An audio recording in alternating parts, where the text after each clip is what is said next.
This goes back to 2000 when the Ryman Cancer Center at then Wheaton and some of the board members were standing outside at the ribbon cutting and they were looking at the woods. Healing gardens were kind of the popular thing. That was the idea that the Rymans said. We should have a healing garden outside the cancer center for the patients and their families. 3 years later, the Conservancy idea was born, but the interesting thing is we didn't have any land until 2005 when we acquired the 36 acres that we now own. We built the healing garden over time. It took us a couple of years to get that done, and that was sponsored by We Energies Foundation.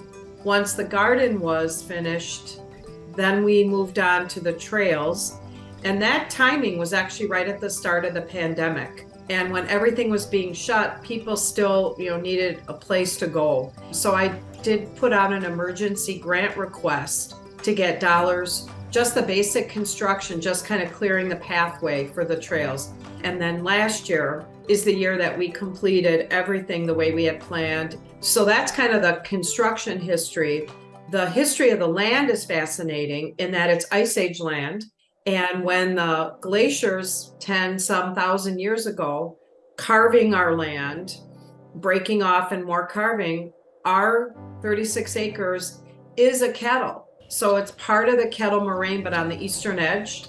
And then that glacier melted and created the lake, which we call Kopp-Meyer Lake. The Kopp-Meyer family bought the land in the 1800s and it was their farmland. And they donated that land to the Archdiocese of Milwaukee in 1955. And then the Polish Heritage Alliance bought the land, built the Polish Center, which is down the road from us adjacent. And then we came along in 2003 and acquired that 36-acre parcel. So our goal, our mission is to maintain that land undeveloped. The most it'll be developed is what we've done. Who are those enjoying this piece of land with all these opportunities of having a lake in it and having all this wildlife? I would say the majority of our folks are maybe in that retirement age. They like to come and walk the trails. They like to walk the garden. But I have a tremendous relationship with high schools, and Franklin High School in particular. They come regularly. That the Conservancy is their outdoor classroom. Because the garden and the chapel is ADA compliant, you can visit. There's no restriction. That's what really makes it even more special. We don't serve just one particular population. How can people get there in our audience, the Latino community, how and why they should visit?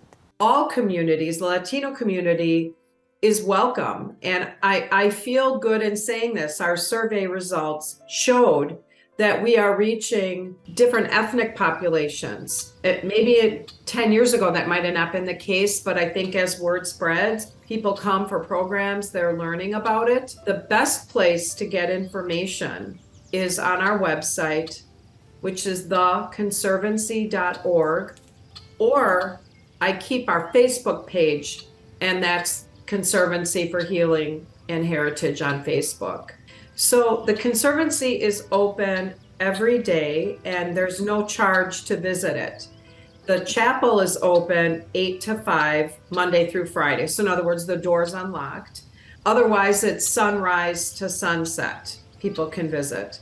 Anyone who wants to be part of the Conservancy or help support us can contact me directly. And my email is susan@theconservancy.org, or my phone number is 414-510-4771.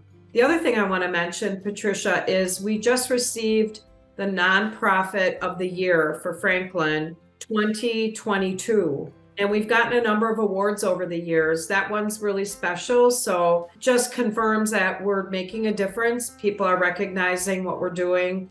That just means we're on the right track. So that's kind of new news to share with you.